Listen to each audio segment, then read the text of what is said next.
मियां इल्ताफ साहब जो आप लोगों के प्यार से, आप लोगों के खलूस से, आप लोगों की मोहब्बत से, आप लोगों ने तंग अपने साहबजादे जनाब मियां मेर अली साहब को वहां खड़ा किया। तो पहली तारीख को मैं Congress allies, NC Congress allies, सभी साथी हाथ उठा के एक बार सचिन पायलट जी जो हमारे बीच में आ चुके हैं उनका स्वागत करेंगे तालियों से।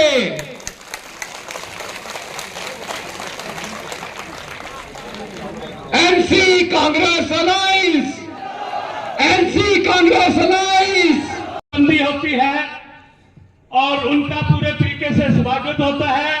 तब तक मैं खन्ना मंडी से जो एक्स के लिए ये सरजमीनें रजौली के ऊपर आए हैं और मैं मंजाकोट वालों आपको बता देना चाहता हूं, इस मंजाकोट को 10 साल पीछे वाली नजर से देखे इसकी हालत।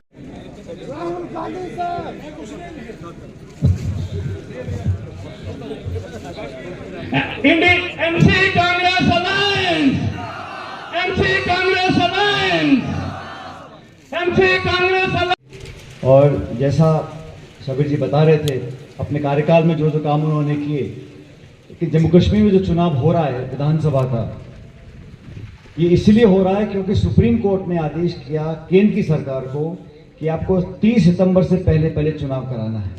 नहीं तो ये लोग मजे ले रहे थे। केंद्र की सरकार को क्या दिक्कत थी चुनाव कराने की? यहाँ पे गवर्नर एलजी लगा रखा है, खुद की सरकार है, डबल इंजन सरकार चल रहा था। सुप्रीम कोर्ट ने कहा कि आपको जमहूरियत को दोबारा जिंदा करना पड़ेगा और लोगों के अधिकार देने पड़ेंगे और आप उनको महरूम नहीं रख सकते वोट डालने से। इसलिए चुनाव हो रहा है। ये चुनाव हो रहा है लोकसभा चुनाव के बाद। देश में जब लोकसभा के चुनाव थे तो कांग्रेस पार्टी ने सारे विपक्ष के ऑपोजिशन के नेताओं से बात कर कर एक इंडिया अलायंस बनाया। उसमें वो भी लोग थे जिनके सामने हम लड़ते थे, लेकिन देश में जो चुनौती थी उस पर कामयाबी पाने के लिए सबको साथ आना जरूरी था। इसलिए चाहे ममता बनर्जी हो, चाहे डीएमके हो, चाहे 400 पार 500 पार, वो 240 पे अटक गए। और ये सरकार बनी बीजेपी की, लेकिन बनी है बैसाखियों पे। नीतीश कुमार जी और चंद्रबाबू नायडू की बैसाखी लेके सरकार बनी है। इसीलिए जो यहाँ के नेता हैं बीजेपी के, उनके चेहरे थोड़े उतरे हुए रहते हैं। अभी 100 दिन पूरे हुए सरकार के। इन 100 दिनों में क्या हुआ?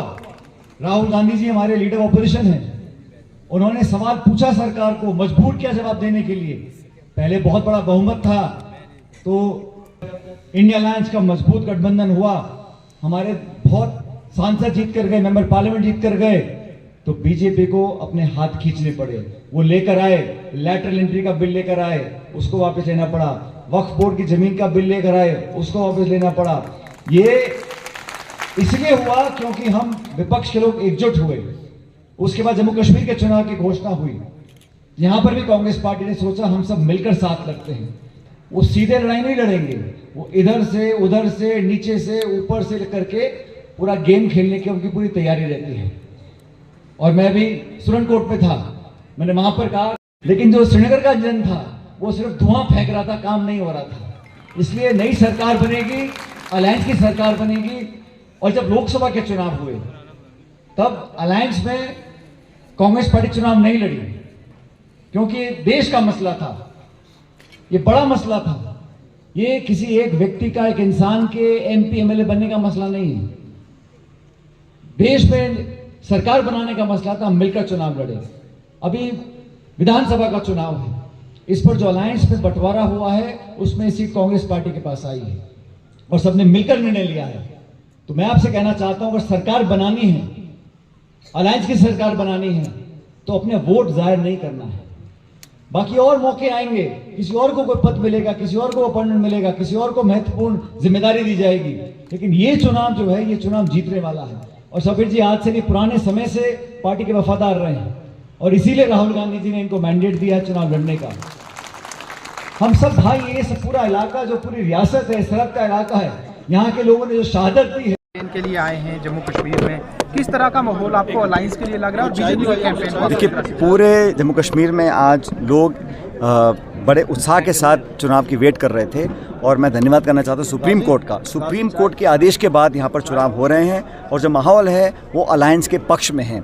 कितनी कोई कोशिश कर ले, जो लोग पर्दे के पीछे से सियासत करना चाहते हैं, वोट काटने की कोशिश कर रहे हैं, लेकिन मुझे लगता है कि यहाँ पर जो हमारे अलायंस है कांग्रेस पार्टी और नेशनल कॉन्फ्रेंस का, वो अलायंस जीत कर जाएगा। सरकार हम लोग बनाएंगे और अच्छे बहुमत से बनाएंगे और हर क्षेत्र में आज नौजवान उम्मीद के साथ कांग्रेस और हमारे अलायंस को देख रहा है और मुझे लगता है कि जो मुद्दे हैं लोग उन पर वोट डालेंगे। जो प्रोपेगेंडा किया जाता है, लोगों को बहकाने की कोशिश की जाती है, उस सबसे परे हटकर लोग विकास को, डेवलपमेंट को और एक अच्छी सरकार को चाहेंगे। इसलिए मुझे लगता है हम अच्छा चुनाव जीत कर जाएंगे यहाँ से। सर, बीजेपी की कैंपेन को आप किस तरह से देख रहे हैं जम्मू कश्मीर में? आपने बीजेपी के पास कैंपेन के लिए कुछ नहीं है। 10 साल से आपकी केंद्र की सरकार है, आपके गवर्नर साहब यहाँ पर थे, आपने यहाँ पर कितना विकास हुआ नहीं हुआ, सिर्फ लोगों को बांटने का स्टेटहुड जो यहाँ के जम्मू कश्मीर के लोगों का था, उसको बिना वजह आप लोगों ने छीना और सारे पावर्स लेकर दिल्ली में आप लोग गए। तो हम लोग चाहते हैं सबको बराबर का मौका मिले। हमारे कॉन्स्टिट्यूशन में सबको बराबर की हिस्सेदारी का एक अधिकार दिया है, वो छीनने का काम केंद्र की सरकार ने किया है। तो लोग जवाब चाहेंगे और सबको कर के देख लिया,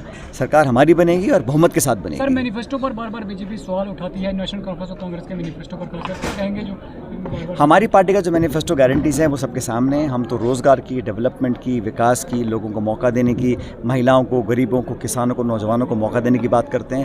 हर पार्टी का अलग अलग एजेंडा है, लेकिन हमारा जो अलायंस है वो यहाँ पे एक सरकार बनाने का है, ताकि जो लोग महरूम रहे हैं इतने सालों से सरकार के बिना, यहाँ पर लोग काम नहीं कर पाए, परेशानी का बहुत लोगों ने सामना किया है, उसको ख़त्म करने के लिए सरकार हम लोग बना रहे हैं। और जैसे इंडिया अलायंस ने एक मजबूत चुनौती दी थी पूरे देश भर में, ऐसे यहाँ पर कांग्रेस और एनसी का जो अलायंस है यहाँ पर सरकार हम लोग बनाएंगे। पहाड़ियों को क्या मैसेज रहेगा? ये जो मसला है लोगों को बांटने का, ये कामयाब नहीं होगा। सब बराबर के नागरिक हैं, सबको अधिकार है, सबको मिलकर साथ बढ़कर आगे करना है। लेकिन ये जो बंटवारे की राजनीति है इसको लोग सिरे से खारिज कर रहे हैं। सर, वक्फ बोर्ड की तरमीम के लिए बीजेपी कह रही है, आपकी सरकार आएगी तो इसके बारे में आपका क्या है? बीजेपी सिर्फ जुमले देने का काम करती है और वो बिल पार्लियामेंट में लेकर आए थे, उसको वापस करना पड़ा।